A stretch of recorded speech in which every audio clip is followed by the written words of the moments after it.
Bismillahirrahmanirrahim. Inilah Habib yang pertama dari keturunan Nabi yang dikasih nama Alawi. Dan orang semua tahu kalau dia cucunya Ahmad Al-Muhajir. Sampai-sampai Imam Sakhawi menyebut namanya. Tentang kitab Ad-Daw'ul Lami karya Imam As-Sakhawi, di sini ada 3 penjelasan yang harus diketahui oleh Anda dan publik. Yang pertama, di dalam kitab Al-Khulasatul Hadramiyah dan juga kitab Uqdatul Yawaqid Al-Jauhariyah di juz 2 halaman 980 sampai 1054 diterangkan bahwa yang namanya Syekh Ali bin Abi Bakar As-Sakran, seorang yang mempunyai karya Al-Burqatul Musyiqah, punya 2 murid top. Yang pertama adalah Umar bin Abdurrahman bin Muhammad Sahibul Hamra yang punya karya Fathur Rahimir Rahman. Yang kedua Abu Bakar Al-Adni bin Abdullah Al-Aidarus bin Abi Bakar As-Sakran yang punya kitab Al-Juz'ul Latif. Ini keponakannya Syekh Ali bin Abi Bakar As-Sakran. Keduanya ini pernah bertemu dengan Imam As-Sakhawi pada tahun 888, di mana sebelumnya yang namanya Umar bin Abdurrahman bin Muhammad Sahibul Hamra sebagai keponakan Abdullah bin Muhammad bin Ali yang ditulis oleh Imam As-Sakhawi, ini keponakannya Umar Sahibul Hamra, ini keponakannya, pernah bertemu dengan As-Sakhawi dan pernah singgah di rumahnya. Dan terus di pertemuan selanjutnya pada tahun 888 Imam As-Sakhawi menanyakan yang namanya Abdullah yang sudah wafat pada tahun 886, 2 tahun setelah kewafatannya. Imam As-Sakhawi menanyakan data tentang Abdullah ini. Abdullah ini kan orangnya soleh katanya, orangnya alim, sering orang sufi, maka dicatat oleh Imam As-Sakhawi. Nah, dalam pencatatan Imam As-Sakhawi ini, informasinya mendapatkan dari 2 orang ini. Umar bin Abdurrahman bin Muhammad Sahibul Hamra ini bersahabat dengan Imam As-Sakhawi dan tidak mengambil ijazah. Sedangkan yang namanya Abu Bakar Al-Adni bin Abdullah Al-Aidarus bin Abi Bakar As-Sakran ini mengambil ijazah sanad kepada Imam As-Sakhawi, sehingga dianggap sanadnya bersambung kepada Imam As-Sakhawi. 2 orang inilah yang menginformasikan tentang nasabnya Abdullah kepada Imam As-Sakhawi. Makanya data yang ditulis oleh Imam As-Sakhawi di Daw'ul Lami juz 5 halaman 95 itu datanya tabi. Kalau data tabi bagaimana? Kalau data tabi, sebagaimana ulama sepakat at-tabi'un tabi'un, hukmut tabi tabi'un li hukmil matbu, la yanfaridu hukmuhu anil matbu. Jadi kalau matbu'nya fasid, maka tabi ini kal adam fil hukmi.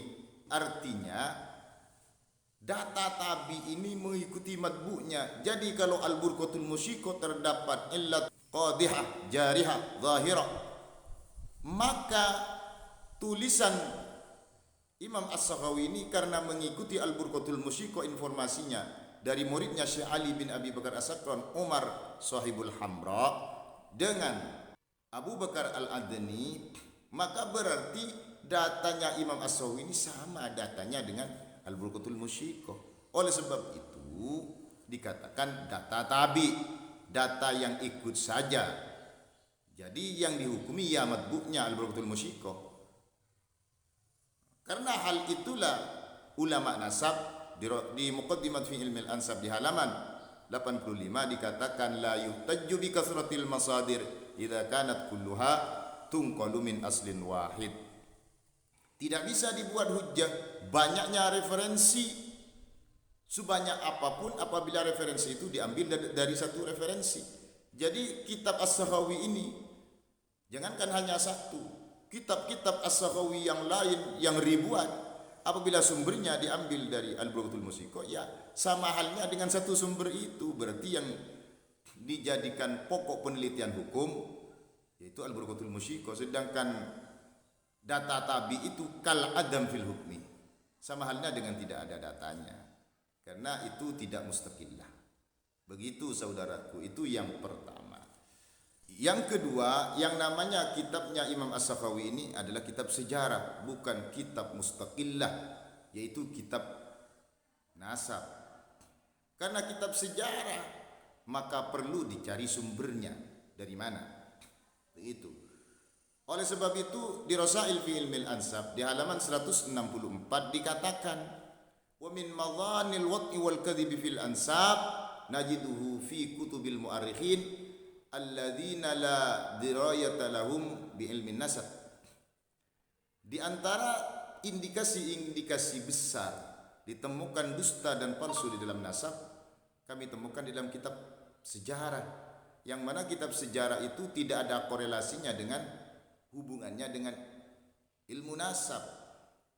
Oleh sebab itu Imam Ibn Khaldun berkata, idhiya madhinnatul kadhibi, karena kitab sejarah itu indikasi besarnya adalah dusta. Di juz 1 halaman 291 dijelaskan, wa katsiran ma waqa'a lil mu'arrikhin wal mufassirin wa immatin naqli minal maghalib fil hikayat wal waqa'i li'timadihim ala mujarradin naqli ghassan aw samina ila akhirih. Banyak sekali dari para sejarawan, ahli tafsir, para immatun naqli itu banyak kesalahan fil hikayat wal waqa'i, di dalam memetakan sebuah kenyataan yang terjadi dari cerita-cerita, semuanya banyak yang salah, apalagi nasab. Kenapa li'timadihim? Karena mereka berpedoman kepada seseorang itu sudah dipercaya, tidak mencari sumbernya, tidak mencari data yang validnya, yang penting ditulis.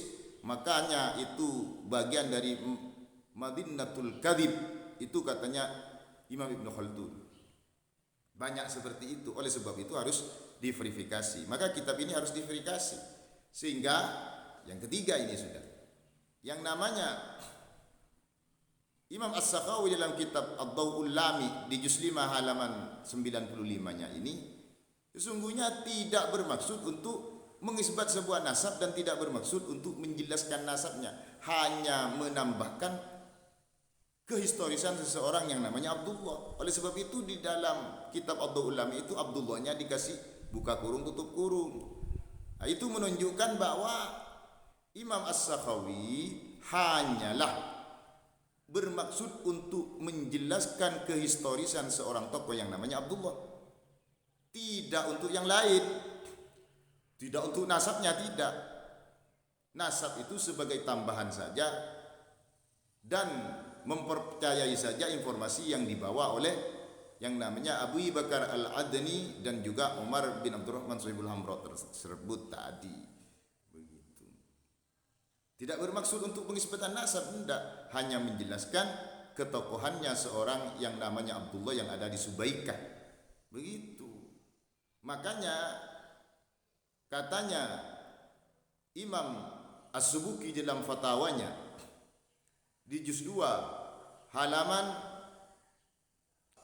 461 dikatakan, fa idza ra'ayna maktuban laisa li maksudi isbatun nasab lam nahmilhu ala isbatin nasab wala yajuzu at-ta'alluqu bihi fi isbatihi. Kalau tulisan itu tidak bermaksud untuk pengisbatan sebuah nasab dan tidak ada korelasinya dengan ilmu nasab, karena ini hanya sejarah menerangkan ketokohan seseorang, maka tidak boleh untuk dihubung-hubungkan untuk pengisbatan sebuah nasab. Itu tidak boleh. Itu yang berkata adalah Imam As-Subuki. Oleh sebab itu ulama mengatakan yajibut tasabbut wadabtu fi ilmi tarikh idza kutiba fihi al-ansab. Apabila di dalam sejarah itu menulis ternyata ingin tujuannya menyebutkan tokoh, ternyata ditulis nasabnya, maka harus dikoreksi itu nasabnya, benar apa tidak. Begitu, maka itu tidak bisa dijadikan isbatun nasab, karena ar-ru'ah sahihah itu banyak persyaratannya. Jika bersikuku ini dikatakan isbat, wah ini isbat sudah, kelas Imam Sakhawi kok harus dipercaya. Oke, kalau memang maunya seperti itu, anggaplah ini isbat, yang 3 itu sudah dibuang alasan yang benar itu. Maka di sini pun kalah ini, karena penjelasan Imam As-Sakhawi ini hanyalah mujmal, tidak pernah secara perinci. Sedangkan yang mufassar itu penjelasan kami, bagaimana caranya Imam As-Sakhawi mendapatkan informasi, bagaimana kitabnya, bagaimana sumbernya. Ini sudah jelas bahwa yang namanya al-burqatul musiqah terdapat illat ini banyak sekali, illatun qadihatun jariyatun zahirah. Maka penjelasan kami yang sudah sangat paripurna ini, maka muqaddamun lebih didahulukan daripada tulisan yang mujmal yang ada di Adwaul Lami itu. Oleh sebab itu ulama mengatakan an-nafyul mufassar muqaddamun alal isbat al-mujmal. Begitu nanti. Ini kalau mau dipaksakan. Padahal tidak sampai taraf itu.